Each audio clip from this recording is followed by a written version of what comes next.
శ్రీనివాస్ గారు మీరు చెప్పండి, మీకేమైనా ప్రేమ కథలు ఉన్నాయా? ఒకటి రెండు కాదు, ఒక 100 కథలు ఉంటాయి. ఎందుకు ఇప్పుడు ఆ కథ? మీరు గొడవ పెట్టాలి. మరి ఆవిడ అలా చెప్పినందుకు మీరు కూడా చెప్పాల్సిందే ఖచ్చితంగా, ఎందుకంటే అంత ప్లెయిన్ గా ఉన్నారు, అంత తెల్ల కాగితం అసలు. ఎంతో మంది పరిచయం ఉంటారు, వస్తుంటారు, వెళ్తుంటారు, కానీ నేను ప్రేమను చూశాను మాధురి. శ్రీనివాస్ గారు, నేను అతన్ని మొత్తం హిస్టరీ అంతా బయోపిక్ కూడా రాద్దాం అన్నంత నేను రీసెర్చ్ చేశాను. అతను లైఫ్ లో కాలేజ్ డేస్ నుంచి చిన్నప్పటి నుంచి మొత్తం అంతా రీసెర్చ్ చేస్తే శ్రీనివాస్ గారు ఎప్పుడు ఎవరిని లవ్ చేయలేదు తన ఇంత లైఫ్ లో. పిచ్చి ఏంటండి మీకు ఆయన అంటే? అసలు బయోపిక్ రాస్తారంట. యాక్చువల్లీ మూవీ కూడా తీద్దామని చాలా మంది వస్తున్నారు. శ్రీనివాస్ గారి స్టోరీ చిన్నప్పటి నుంచి ఇప్పటి వరకు, ఈవెన్ మా లవ్ స్టోరీతో కలిపి తీద్దామని చాలా మంది మాకు కన్సల్ట్ అవుతున్నారు. ఈ బిజినెస్ లో పడి కొంచెం గ్యాప్ ఇచ్చాం. మంచి మంచి స్టోరీస్ ఉన్నాయి. అతని లైఫ్ లో ఎప్పుడు ఎవరిని లవ్ చేయలేదు. అతను ఫస్ట్ అండ్ లాస్ట్ నన్నే లవ్ చేసి ఉంటారు. అసలు మాధురి గారు అయితే పెద్ద స్కెచ్ తోనే హైదరాబాద్ తెలంగాణకు వస్తున్నట్టుగా కనిపిస్తుంది. ఎందుకంటే ఆవిడ ఒక మంచి డాన్సరు, యాక్టింగ్ స్కిల్స్ కూడా ఉన్నాయి, ఆల్రెడీ సినిమాకి ప్రొడ్యూసర్ గా వర్క్ చేశారు, డైరెక్షన్ ఛాన్స్ ఉంది ఆవిడకి, యాక్టింగ్ ఛాన్స్. ఏదైనా మీకు డైరెక్షన్ నాకు రాదు లేదా? శ్రీనివాస్ గారికి ఇంట్రెస్ట్ ఉండేది, మూవీస్ లో యాక్ట్ చేయాలని ఇంట్రెస్ట్ ఉండేది. నాకు జగన్మోహన్ రెడ్డి గారు అంటే అభిమానం, అతనంటే ఒక ఇది దైవ సమానులు నాకు. సో అతను చేసిన పథకాలన్నీ ప్రజలకి తెలియాలనే ఆలోచనతో, ఆ పథకాలని ఎలా ప్రవేశపెట్టారు, ఎలా చేశారనే ఆలోచనతో ఒక స్టోరీ చిన్నది రెడీ చేసుకొని శ్రీనివాస్ గారిని లీడ్ రోల్ గా పెట్టి వాలంటీర్ అనే ఒక మూవీకి ప్రొడ్యూస్ చేసి ఒక మూవీ అయితే తీసాను. ప్రొడ్యూసర్ వర్కే చేశాను. డైరెక్షన్ అయితే నాకు రాదు, యాక్టింగ్ మాత్రం నాకు చాలా ఇంట్రెస్ట్. మీకు సీరియల్స్ లో గానీ, సినిమాల్లో గానీ, వెబ్ సిరీస్ లో గానీ ఛాన్స్ వస్తే చేస్తారా? నాకు ఒక మంచి ఉమెన్ విలన్ రోల్ చేయాలని ఉంది నాకైతే. అంటే రియల్ లైఫ్ లోనేమో మీకు మీరు హీరోయిన్, అంతే, మళ్ళీ రియల్ లైఫ్ లోకి వచ్చేసరికి విలన్ రోల్ చేయాలని ఉంది. యాక్చువల్గా ఈవిడ దేనికి సూట్ అవుతారండి రియల్ లైఫ్ లో, మీరు చెప్పండి. మంచి మనసు ఉంది అమ్మాయి, అంతేనా? ప్రేమ, అభిమానం. మీరిద్దరూ కూడా సొసైటీ కోసం, పెద్దల కోసం పెళ్లి చేసుకున్నట్టున్నారు, పిల్లల్ని కూడా కన్నారు, కానీ మీ జీవితాల్లో ఏదో వెళుతుంది. ఆ టైం ప్రేమ కరువైంది. ఆ ప్రేమ మా ఇద్దరి మధ్యలో ఇప్పుడు గత జన్మ సుకృతం, గత జన్మ. అంతే, నేను అదే నమ్ముతాను. కర్మ సిద్ధాంతంలో నేను అదే నమ్ముతాను. ఎక్కడో గత జన్మలో ఆగింది, ఆ బ్రేక్ ఇప్పుడు అది కంటిన్యూ అవుతుంది. అన్ని లవ్ స్టోరీస్ ఫిక్షన్ నుంచి వస్తాయేమో, మా love story real. So fiction వేరు, రియల్ వేరు, మాది రియల్. ఏం నచ్చుతుంది మీకు ఈ వీడియోలో? ఫెయిర్నెస్, స్పష్టంగా, క్లారిటీగా, ట్రాన్స్పరెంట్గా ఉంటుంది. నా పట్ల చాలా ప్రేమ చూపెడుతుంది కదా. అసలు ఇంత ప్రేమని భరించడం కష్టం కదా. ఇంత ధైర్యం అయితే నేను పొరపాటున ఒక మాట అంటే ఇమీడియట్ గా ఎలా రియాక్ట్ అవుతుందో తెలియదు. అందుకే నేను చాలా జాగ్రత్తగా ఏమన్నా అంటే ఒక క్షణం అతను నాతో మాట్లాడకపోయినా నేను ఉండలేను అనమాట. ఒక క్షణం ఆ గ్యాప్ కూడా నేను తీసుకోలేను. ఏంటి శ్రీనివాస్ గారు ఏం చేశారు మీరు అసలు? బాబాయ్, నాకైతే చాలా, అసలు మీరు చాలా లక్కీ అండి. మీకు అనిపిస్తుంది ఎప్పుడైనా లైఫ్ లో మీరు కొన్ని స్ట్రగుల్స్ పడ్డారు? డబ్బులు పదవులు అవేం అక్కర్లేదు. డబ్బు కావాలంటే నాకు నేను సంపాదించుకోగలను, పదవి కావాలంటే నాకు నేను తెచ్చుకోగలను. నాకు ప్రేమ ఒక్కటే కావాలి, అది శ్రీనివాస్ గారు. పరంగా చాలా గ్యాప్ ఉన్నప్పుడు కూడా ఇలా నా కోసం, నాకున్న సమస్యలు, నాకున్న సవాళ్లు, నాకున్న శత్రువులు, నాకున్న రాజకీయ ప్రత్యర్థులు, పరిస్థితులు, ప్రభావాలు, నష్టాలు, లాభాలు, ఇవన్నీ ములిగి తేలి జీవితం. అది ఇలాంటి పరిస్థితుల్లో ఆసరాగా, అండదండగా ఉండవలసిన అవసరం తనకే ఉంది. ఇది ప్రేమ కాకపోతే, గత జన్మ సుకృతం కాకపోతే ఎందుకుంటుంది? నాది త్యాగం కాదు, తనదే త్యాగం. నిజంగా నా కోసం నిలబడి ఇన్ని చేస్తున్నప్పుడు ఏ మనిషి అయినా ఇంకెంతకన్నా ఏం కోరుకుంటాం? జీవితంలో పుట్టినాక ప్రేమనే కదా కోరుకుంటాం. అది తల్లి ప్రేమ, తండ్రి ప్రేమ, అక్క చెల్లెళ్ళు, అన్నదమ్ముళ్ళు, స్నేహితులు, ఆఖరికి ఇలా ప్రేమ, ఒక ఆడమగకి మధ్య ఉన్నటువంటి ప్రేమ. ఈ ప్రేమతత్వం మనల్ని ఇలా మార్చుతుంది. నిజంగా. అంటే మాధురి గారు, మీకు మీ లైఫ్ లో ఒక అసంతృప్తి, ఒక వాక్యూమ్ అనేది ఉండొచ్చు. ఒకవేళ అందరు ఆడవాళ్ళలాగే నచ్చకపోతే విడాకులు తీసుకొని వేరే జీవితాన్ని ప్రారంభించే అవకాశం కూడా మీకుంది.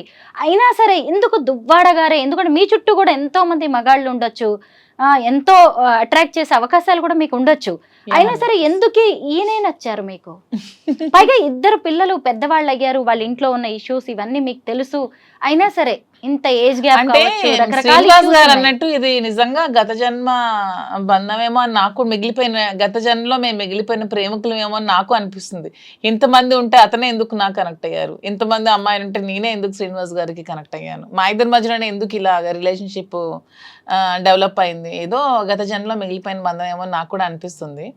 శ్రీనివాస్ గారిలో అంటే కొన్ని క్వాలిటీస్ నాకు బాగా నచ్చాయి. తను చాలా హంబుల్, హానెస్ట్, స్ట్రైట్ ఫార్వర్డ్, నీతి నిజాయితీతో ఉంటారు. లంచం ఇలాంటివి ఏవి ఎవరు ఎంత చూపించినా అవి ఏమీ లొంగరు. సో ఇవన్నీ కూడా అతను ఉన్న బెస్ట్ క్వాలిటీస్, చాలా రేర్గా ఉండే క్వాలిటీస్.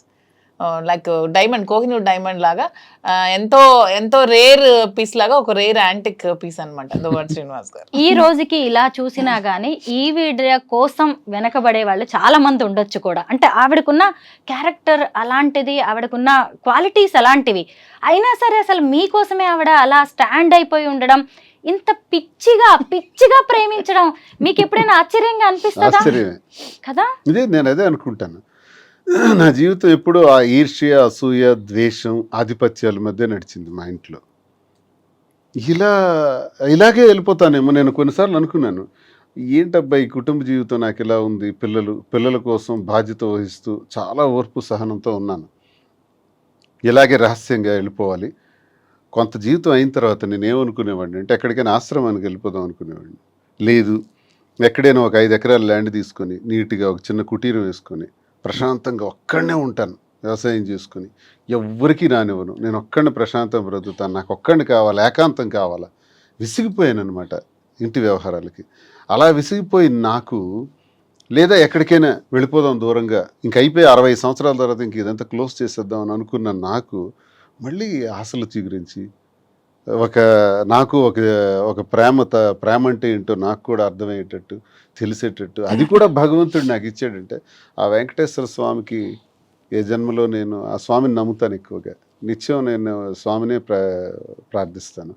నా ఇలవెల్పు స్వామి ఇచ్చిన ఇదే నాకు అని నేను భావిస్తాను. తోటి మగవాళ్ళు కూడా ఈర్ష్య పడే అంత అదృష్టం మీది కదా. అన్నిటినీ డబ్బులతో కొలవలేమో మాధురి గారు. డబ్బు కాదు ఇక్కడ, డబ్బు ఈ రోజుల్లో ఎవరు సంపాదించట్లేదమ్మా, ప్రతి ఒక్కరు డబ్బులు సంపాదించారు. నా దగ్గర ఏముంది ఇప్పుడు అలా అంటే. నిజమే అంతే కదా. నిజంగా అసలు అంటే ఈవిడ అమాయకురాలు అనిపిస్తుంది ఇక్కడ చూసినప్పుడు, మీరు మాత్రం లక్కీ అనిపిస్తుంది. అలా మాట్లాడుతూనే ఉంటారు కానీ అంటే ఆవిడ ఎక్కడ లెక్కలేసుకోలేదండి నేను గమనించినంత వరకు. 100% true. నిలబడాలని చూస్తుంది. ఇప్పుడు మా ఇంట్లో జరిగిన సంఘర్షణ తర్వాత ఈయనకు నేను తోడుగా ఉంటానని ఒక డెసిషన్ తీసుకున్నాను. నేను ఒంటరిగా ఏం చేయాలో అర్థం కాని పరిస్థితిలో ఈమె తోడు నాకు ఒక ఆసరాగా దొరికింది అనమాట, ఒక చీకట్లో వెలుగులాగా. అలా దగ్గరైంది. అది ఆ కారణం ఏంటంటే ప్రేమ, హిడెన్ లవ్, ఎక్కడో ఒక దగ్గర బయటపడినటువంటి ప్రేమ ఉంది. అది మా మధ్య ఈ స్థితికి దారితీస్తుంది తప్ప అందరూ ట్రోల్ చేసేటట్టు మేమేదో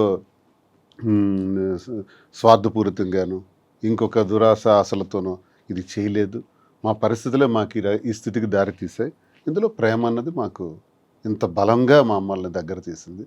ఈ ప్రేమతో దగ్గరైనటువంటి మేము ప్రజలకు కానీ, మా మీద ఆధారపడిన పిల్లలకు కానీ మేము పూర్తిగా భరోసాగా ఉండాలి. ఏదైతే ఇంక శేష జీవితం ఉంటుందో ఆ జీవితంలో మరిన్ని మంచి వ్యాపారాలు చేయాలి, మరింతమందికి ఉపయోగపడాలి, ఒక విమెన్ ఎంటర్ప్రెన్యూర్గా ఆమె నిల్చోబెట్టాలి. నేను అన్నీ చూశాను. నేను బిజినెస్లో పీక్స్కి వెళ్ళాను, రాజకీయాలు చూశాను, అన్నీ చూశాను. ఇంకా నాకు అది ఇది చూడాలనే కోరికలు అయితే లేవు. ఆమెకు సపోర్ట్గా ఉందాం, ఏం చేస్తే అటన్నిటికీ ముందు సపోర్ట్ చేస్తాను. బిజినెస్లో కానీ రాజకీయాల్లో కానీ ఏం చేసినా పర్వాలేదు. మాధురి గారు, శ్రీనివాస్ గారు ఒక ప్రజాప్రతినిధి. ఆయన హీరోయిజం మీకు బాగా నచ్చుతుంది, ఆయన మంచితనం మీకు బాగా నచ్చుతుంది. కానీ ఆయన ఫ్యామిలీ విషయంలో ఆయనకి ఇంకా బాధ్యత ఉంది. పెద్దమ్మాయి పెళ్ళి అయింది, చిన్నమ్మాయికి ఇంకా ఆయన పెళ్లి చేయాల్సి ఉంది. భార్య సరే ఎటు పోయి ఎటు వచ్చినా ఆమె విషయంలో కూడా ఆయనకి బాధ్యత ఉంది.